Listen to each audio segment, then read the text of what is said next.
So where does this leave us? How has history, which I promised was going to be very, very helpful to us, how has it been helpful to us? Helpful to our ability to think about the question whether spirituality is good for our health. Think about it better than we otherwise would have.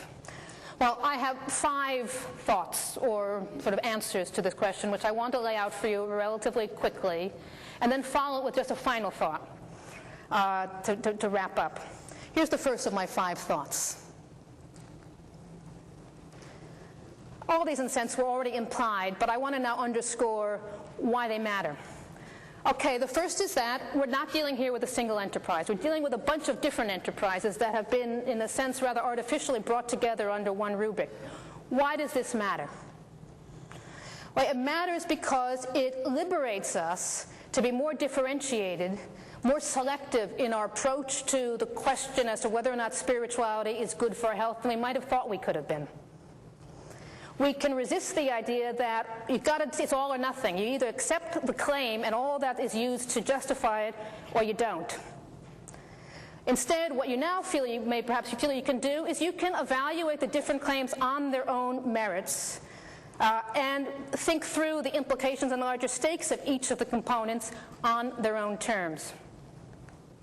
And when you begin to do that, again, history will be helpful to you because history reveals the extent to which each of the 4 endeavors that I've reviewed for you today is actually, no matter how much the language they employ in the present day is medical and scientific in its verbiage, historically they are all in different ways complexly intertwined with the histories of specific faith traditions in this country.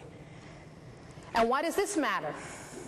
Because it helps explain why the claim that spirituality is good for your health is just not equivalent to the claim that going to the gym is good for your health, or that a low-fat diet is good for your health.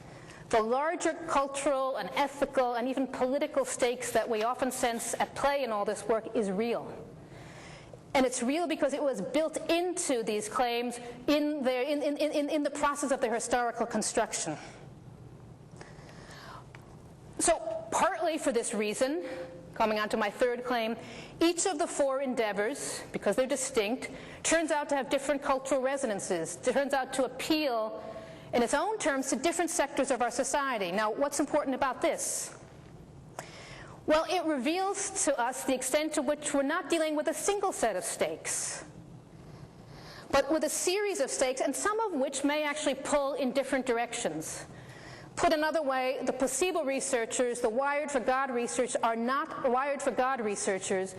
not playing for the same stakes as the prayer researchers, who again are really playing for quite different stakes than the meditation researchers. We need to be able to see these different endeavors as distinct, but we also need to have some sense of the dynamic tensions that exist among them.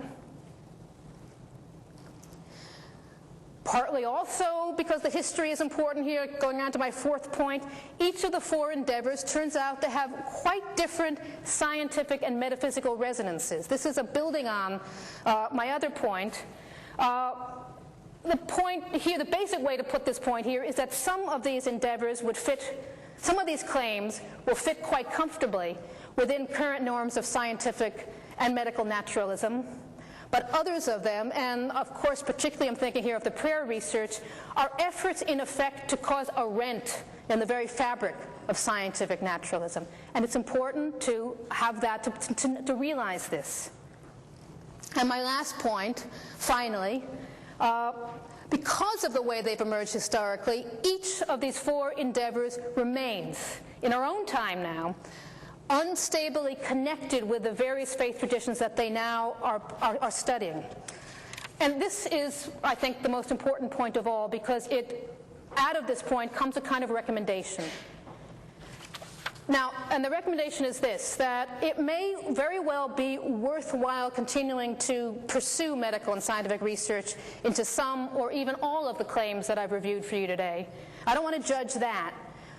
But what I do want to say is that given the complex cultural identity possessed by each of the endeavors interested in these claims, it's going to take more than just doing good science to do this well. It's going to take more than just being a good natural scientist to do this well. To do this well, you're going to have to also learn to be good social scientists. To do it well, one needs to have a sense of the way in which this research is going to be perceived by those who, in one way or another, any research that you do is likely to be perceived by those who, in one way or another, may be tempted to use it either in the service of religious apologetics or religious debunkings. You need to know about the territory in which you're working. You need to get smart about the way in which it's likely to be used.